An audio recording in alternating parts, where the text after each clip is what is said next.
Рахмон летит в Казахстан, возможно, на новом самолете. Генпрокуратура Республики Таджикистан вернула свое заявление с объявлением о новом задержании. Отсутствие освещения на стадионах – причина дневных футбольных матчей в Таджикистане. ООН заявила о возможном выводе войск из Афганистана.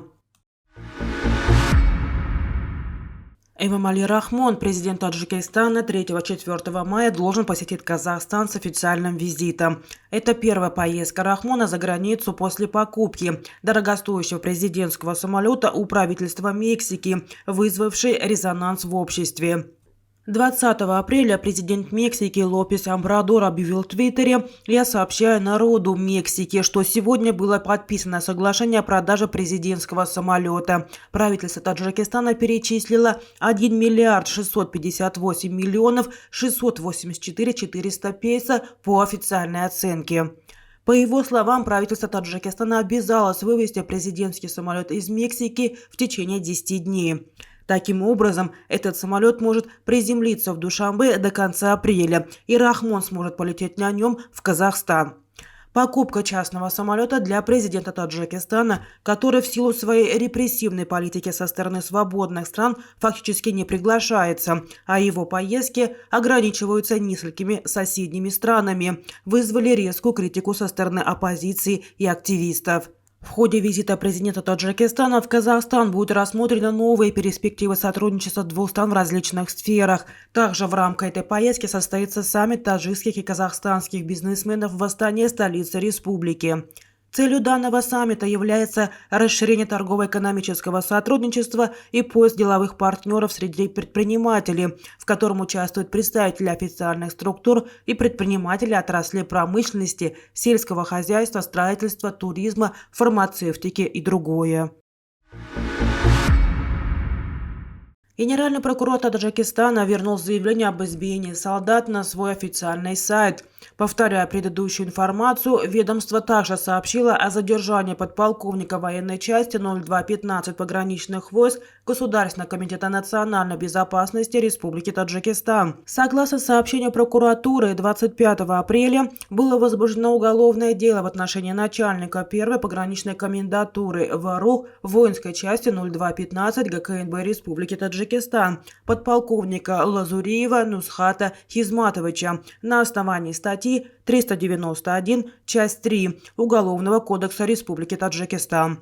Впоследствии он был арестован. Прокуратура, ссылаясь на удаленное вчера заявление, пишет: как было сообщено, 15 декабря 2022 года военнослужащий воинской части 0215 пограничных войск Государственного комитета национальной безопасности Республики Таджикистан сержант Касым Зода по предварительному сговору со своими сослуживцами Азимовым, Камоловым, Назимовым и Сайфулоевым, грубо нарушая уставные правила межличностных отношений военнослужащих с целью показать свое превосходство, избили сержанта Мессирова и солдат Чореева, Каримзода, Амирова и Мусоева. По словам источника, нарушители были арестованы 24 апреля, а 25 апреля возбуждено уголовное дело в соответствии со статьей 373, часть 2 Уголовного кодекса Республики Таджикистан.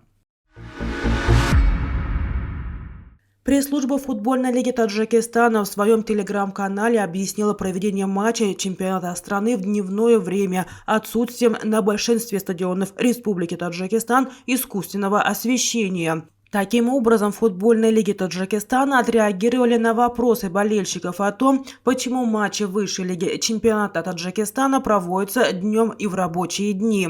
Исключительно из-за отсутствия освещения на стадионах футбольная лига Таджикистана вынуждена при определении времени начала матчей ориентироваться на световое время суток. В противном случае игры просто-напросто не будут доиграны по причине наступления темноты, говорится в сообщении.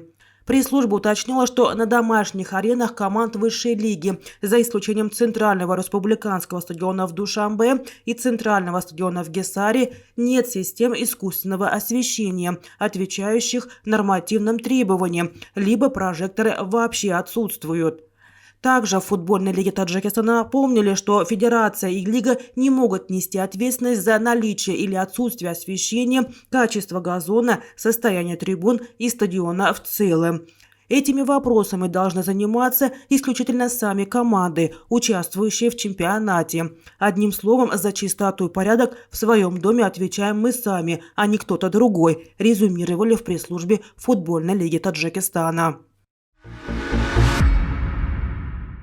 ООН готова принять душераздирающее решение о выводе войск из Афганистана в мае, если ей не удастся убедить талибов допустить в организацию афганских гуманитарных женщин, заявил 18 апреля глава программы развития ООН, пишет издание «Хана».